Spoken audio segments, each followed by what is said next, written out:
தமிழக முதலமைச்சராக அதிமுக பொதுச் செயலாளர் செல்வி ஜெயலலிதா பதவியேற்றுக் கொண்டார். கடந்த 2011ஆம் ஆண்டு சட்டசபை தேர்தலில் வெற்றி பெற்று தமிழக முதலமைச்சராக ஜெயலலிதா பொறுப்பேற்றார். எனினும் செப்டம்பர் 27ஆம் தேதி சொத்து குவிப்பு வழக்கில் சிறை தண்டனை பெற்று பதவியை இழந்தார். ஓ பன்னீர்செல்வம் முதலமைச்சராக பொறுப்பேற்றார். ஜெயலலிதா அமைச்சரவையில் இருந்த அனைவரும் தொடர்ந்து பதவி வகித்தனர். கடந்த 11ஆம் தேதி சொத்து குவிப்பு வழக்கிலிருந்து விடுதலை செய்யப்பட்ட ஜெயலலிதா மீண்டும் அதிமுக சட்டசபை தலைவராக வெள்ளிக்கிழமையன்று தேர்வு செய்யப்பட்டார். சட்டசபை தலைவர் மற்றும் முதலமைச்சர் பதவியை பன்னீர்செல்வம் ராஜினாமா செய்தார். இதைத் தொடர்ந்து பொதுச் செயலாளர் ஜெயலலிதா தமிழக கவர்னரை நேரில் சந்தித்து அமைச்சர்கள் பட்டியலை வழங்கி ஆட்சி அமைக்க உரிமை கோரினார். இதன்படி சென்னை பல்கலைக்கழக நூற்றாண்டு விழா மண்டபத்தில் சனிக்கிழமையன்று காலை 11 மணிக்கு முதல்வராக ஜெயலலிதா பதவியேற்றார். அவருடன் 28 அமைச்சர்கள் பதவியேற்றுக் கொண்டனர்.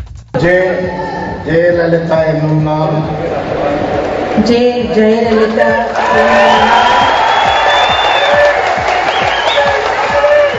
சட்டப்படி அமைக்கப்பெற்ற இந்திய அரசியல் அமைப்பின்பால் உண்மையான நம்பிக்கையும் மாறா பற்றும் கொண்டிருப்பேன் என்றும் இந்திய நாட்டின் ஒப்பில்லாத முழு முதல் ஆட்சியையும் ஒருமையையும் நிலைநிறுத்துவேன் என்றும் தமிழ்நாட்டு அரசின் முதலமைச்சராக உண்மையாகவும் உணர்சான்றின்படியும் என் கடமைகளை நிறைவேற்றுவேன் என்றும் அரசியலமைப்பிற்கும் சட்டத்திற்கும் இணங்க அச்சமும் ஒரு தலைச்சார்பும் இன்றி விருப்ப வெறுப்பை விலக்கி பலதரப்பட்ட மக்கள் அனைவருக்கும் நேர்மையானதை செய்வேன் என்றும் ஆண்டவன் மீது ஆணையிட்டு உறுதிமொழிகிறேன்.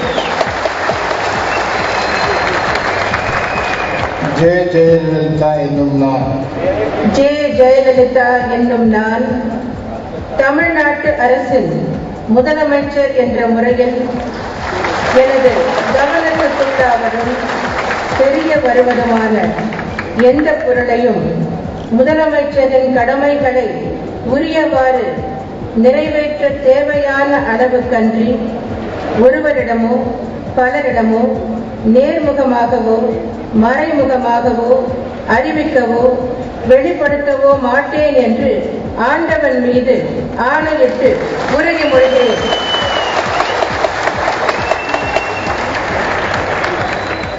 ஜெயலலிதாவின் பதவியேற்பு விழாவை காண சென்னையில் கட்சியினர் திரண்டதால் கடும் போக்குவரத்து நெரிசல் ஏற்பட்டது. பதவியேற்பு விழாவை முன்னிட்டு போயஸ் இல்லத்திலிருந்து கிளம்பிய ஜெயலலிதாவுக்கு சாலையின் இருபுறங்களிலும் நின்று கட்சியினர் வரவேற்பு அளித்தனர். இதனால் மெரினா கடற்கரை, ராதாகிருஷ்ணன் சாலை உள்ளிட்ட சுற்றுவட்டார பகுதிகளிலும் போக்குவரத்து மாற்றம் செய்யப்பட்டது. தமிழகத்தின் பல்வேறு பகுதிகளில் இருந்து வந்திருந்த கட்சியினரின் வாகனங்கள் அனைத்தும் மெரினா கடற்கரையில் நிறுத்தப்பட்டிருந்தன. மெகா டிஜிட்டல் திரை வைக்கப்பட்டு பதவியேற்பு விழா நேரடி ஒளிபரப்பு செய்யப்பட்டது.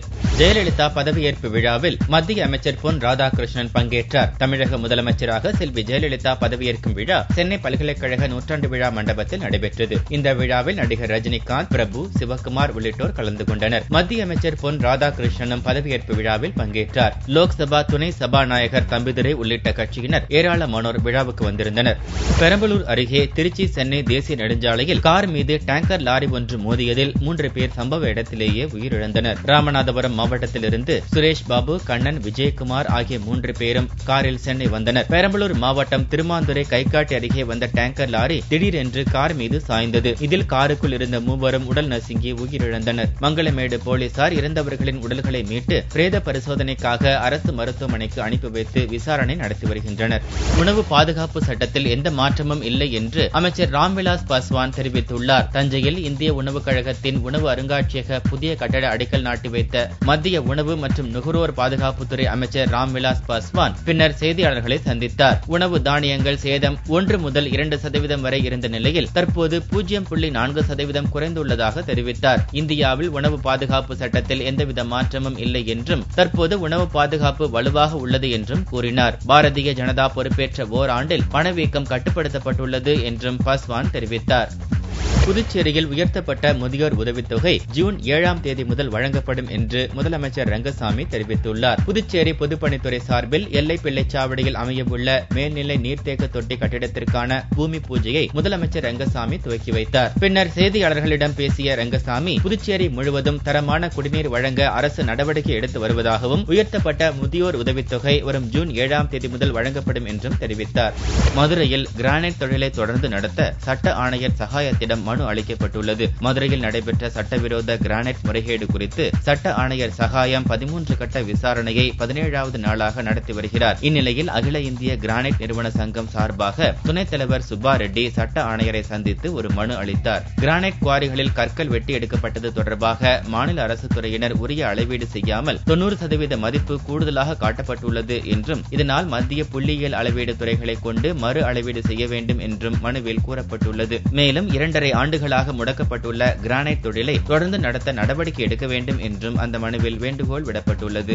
புதுச்சேரி ராஜ்யசபா எம்பி கண்ணன் தனக்கு ஒதுக்கப்பட்ட நிதியை முறையாக செலவிடவில்லை என்று காங்கிரஸ் தலைவர் ஏ.வி. சுப்பிரமணியன் குற்றம் சாட்டியுள்ளார். காங்கிரஸ் கட்சியின் புதுச்சேரி தலைவர் ஏ.வி. சுப்பிரமணியன் செய்தியாளர்களை சந்தித்தார். புதுச்சேரியில் 5 ஆண்டுகளாக பதவி வகித்து வந்த கண்ணன் எம்பி நிதியை முறையாக செலவிடவில்லை என்றும், 10 கோடி ரூபாய் வரை அவரது நிதி செலவிடப்படாமல் நிலுவை வைக்கப்பட்டுள்ளது என்றும், காங்கிரஸ் கட்சிக்கு எதிராக செயல்படும் கண்ணன் மற்றும் அவரது ஆதரவாளர்கள் காங்கிரஸ் கட்சி கொடியை பயன்படுத்தக்கூடாது என்றும் சுப்பிரமணியன் கூறினார். ஜோலார்பேட்டை அருகே 2 ரயில்களில் 8 சவரன் தங்க நகைகள் கொள்ளையடிக்கப்பட்டுள்ளன. வேலூர் மாவட்டம் ஜோலார்பேட்டை அருகே கேதாண்டப்பட்டி என்ற இடத்தில் சென்னை மைசூர் எக்ஸ்பிரஸ் ரயில் வந்து கொண்டிருந்தது. அதில் இருந்த பயணிகள் 4 பேரிடம் ரயிலில் இருந்த மர்ம நபர்கள் சிலர் தங்க நகைகளை பறிக்க முயன்றனர். சென்னை அம்பத்தூர் உஷா என்பவரிடமிருந்து 4 சவரன் தங்கச் சங்கிலியை மர்ம நபர்கள் பறித்துக் கொண்டு தப்பி ஓடிவிட்டனர். இதேபோன்று ஜோலார்பேட்டை சோமநாயக்கன்பட்டி ரயில் நிலையத்தில் சென்னை செல்லும் பெங்களூரைச் சேர்ந்த சாவித்ரி என்ற பெண்ணிடமும் 4 சவரன் தங்க நகைகளை கொள்ளையடித்த 2 மர்ம நபர்கள் தப்பிவிட்டனர். இதுகுறித்து ஜோலார்பேட்டை ரயில்வே போலீசார் விசாரணை மேற்கொண்டுள்ளனர். திருவண்ணாமலை அருகே குளத்தில் மூழ்கி 2 சிறுவர்கள் பலியாகினர். திருவண்ணாமலை அருகே ஐயம்பாளையம் கிராமத்தைச் சேர்ந்த அமாவாசை மகன் அனுஷ்குமார், நிதிஷ்குமார், ரஜினி மகன் சிலம்பரசன், கலையரசன், தமிழரசன் ஆகிய 5 சிறுவர்களும் குளத்தின் அருகே விளையாடிக் கொண்டிருந்தனர். அப்போது தமிழரசன் முதலில் குளத்தில் இறங்கிய போது கால் தவறி குளத்தில் விழுந்து மூழ்கினார். அவரை காப்பாற்ற மற்ற 3 முயன்ற போது அவர்களும் குளத்தில் மூழ்கினர். இதில் தமிழரசன் சம்பவ இடத்திலேயே பலியானார். அனுஷ்குமார், நிதிஷ்குமார், சிலம்பரசன் ஆகிய 3 திருவண்ணாமலை ரங்கம்மாள் நினைவு மருத்துவமனையில் சிகிச்சைக்காக சேர்த்தனர். அவர்களை பரிசோதித்த மருத்துவர்கள் அனுஷ்குமார் இறந்துவிட்டதாக கூறினர். திருவண்ணாமலை தாலுகா போலீசார் இதனை விசாரித்து வருகின்றனர். புதுச்சேரியில் அரசு பெட்ரோல் நிலையத்தை சுற்றி கழிவுநீர் தேங்கி கிடப்பதால் வாகன ஓட்டிகள் அவதிப்படுகின்றனர். புதுச்சேரி விழுப்புரம் தேசிய நெடுஞ்சாலையில் பங்கூர் கிராமத்தில் அரசுக்கு சொந்தமான பாப்ஸ்கோ பெட்ரோல் மையம் இயங்கி வருகிறது. பங்கூர் கிராமத்தின் கழிவுநீர் இந்த பெட்ரோல் மையம் வழியாக திருப்பி விடப்படுவதால் கழிவுநீர் குட்டை போல் தேங்கியுள்ளது. இதனால் பெட்ரோல் நிரப்ப வரும் வாகன ஓட்டிகள் சிரமம் அடைந்துள்ளனர். நோய் பரவும் அபாயம் ஏற்பட்டுள்ளது. வாடிக்கையாளர்கள் இந்த மையத்தை புறக்கணிப்பதால் அரசுக்கு வரவேண்டிய வருமானம் பாதிக்கப்பட்டுள்ளது. புதுச்சேரியில் 8 ஆண்டுகளுக்கு பின் கத்தி திருவிழா நடைபெற்றது. புதுச்சேரி தேவாங்க குல மரபினர் சார்பில் 5 ஆண்டுகளுக்கு ஒருமுறை பேருந்து நிலையம் எதிரில் உள்ள உருளையன்பேட்டை சாமுண்டீஸ்வரி கோவிலில் அம்மனுக்கு நேர்த்திக்கடன் செலுத்தும் வகையில் கத்தி போடும் திருவிழா நடப்பதுண்டு. கோவில் திருப்பணி காரணமாக இம்முறை 8 ஆண்டுகளுக்கு பிறகு இவ்விழா நடைபெற்றது. கணபதி ஹோமத்துடன் துவங்கிய விழாவில் அம்மன் கலசம் புறப்பாடு நடைபெற்றது. தேவாங்க குல சீர் மரபினர் தங்கள் நெஞ்சில் கத்திகளை வெட்டி கொண்டு குலதெய்வமான சாமுண்டீஸ்வரி அம்மனுக்கு வரவேற்பு அளித்தனர். இதில் சிறு குழந்தைகள் முதல் முதியோர் வரை கத்திகளை மார்பில் போட்டுக்கொண்டு தங்கள் வேண்டுதலை நிறைவேற்றினர். புதுச்சேரி அவ்வை நகரில் உள்ள ராஜகணபதி அபய ஆஞ்சநேயர் கோவில் கும்பாபிஷேகம் நடைபெற்றது. அவ்வை நகர் மற்றும் ராஜாஜி நகரின் மையத்தில் அமைந்துள்ள ராஜகணபதி அபய ஆஞ்சநேயர் கோவிலுக்கு 3 நிலை கொண்ட ராஜகோபுரம் புதிதாக கட்டப்பட்டு கும்பாபிஷேக விழா நடைபெற்றது. விழாவையொட்டி சுவாமிக்கு சிறப்பு அபிஷேக ஆராதனை நடைபெற்றது. சிறப்பு அலங்காரத்தில் சுவாமி பக்தர்களுக்கு அருள் பாலித்தார். கணபதி ஹோமத்துடன் யாகசாலை பூஜைகள் நடைபெற்றன. வேலூர் துலுக்கானத்தம்மன் கோவில் கும்பாபிஷேகம் நடைபெற்றது. வேலூர் மாவட்டத்தில் உள்ள சைதாப்பேட்டையில் துலுக்கானத்தம்மன் கோவில் உள்ளது. பல்வேறு புண்ணிய நதிகளிலிருந்து கொண்டுவரப்பட்ட புனித நீரானது 3 நாட்கள் யாகசாலையில் வைத்து பூஜைகள் நடத்தப்பட்டன. பின்னர் மேளதாளங்கள் முழங்க கலசங்கள் ஊர்வலமாக கொண்டுவரப்பட்டு துலுக்கானத்தம்மன் கோவில் கும்பாபிஷேகம் நடைபெற்றது. இதில் திரளான பக்தர்கள் கலந்து கொண்டு சாமி தரிசனம் செய்தனர். தங்கத்தின் விலை சனிக்கிழமை அன்று 96 ரூபாய் குறைந்து ஒரு சவரன் 20,576 ரூபாய்க்கு விற்பனையானது. ஒரு கிராம் தங்கம் 2,572 ரூபாயாக இருந்தது. வெள்ளி ஒரு கிராம் 30 காசுகள் குறைந்து 42 ரூபாய் 10 காசுகளுக்கு விற்பனையானது. பார் வெள்ளியின் விலை 39,365 ரூபாயாக இருந்தது. பள்ளி மாணவர்களை கவரும் வகையில் கார்ட்டூன் மற்றும் பார்பி கதாபாத்திர உருவங்கள் அச்சிடப்பட்ட டிஃபன் பாக்ஸ், வாட்டர் பாட்டில்கள் வெளிவந்துள்ளன. ஜூன் முதல் வாரம் தமிழகத்தில் பள்ளிகள் திறக்க உள்ள நிலையில் ஸ்டேஷனரி கடைகளில் வியாபாரம் சூடுபிடித்துள்ளது. நோட்டு, பேனா உட்பட ஸ்டேஷனரி பொருட்களை தேர்வு செய்து மாணவர்கள் ஆர்வத்துடன் வாங்கிச் செல்கின்றனர். இந்த ஆண்டு புதிய வரவுகள் குழந்தைகள் விரும்பும் வகையில் உள்ளன. ஜெர்ரியின் படங்களை போட்டு லைட் வெயிட் ஸ்கூல் பேக், இயற்கை மற்றும் கலாச்சாரங்களை பிரதிபலிக்கும் வகையில் படக்கதைகள் கொண்ட நோட்டுகள், லைட் வெயிட் பேனா, தூசி இல்லாத சாக் பீஸ் உள்ளிட்ட பொருட்கள் வரவேற்பை பெற்றுள்ளன.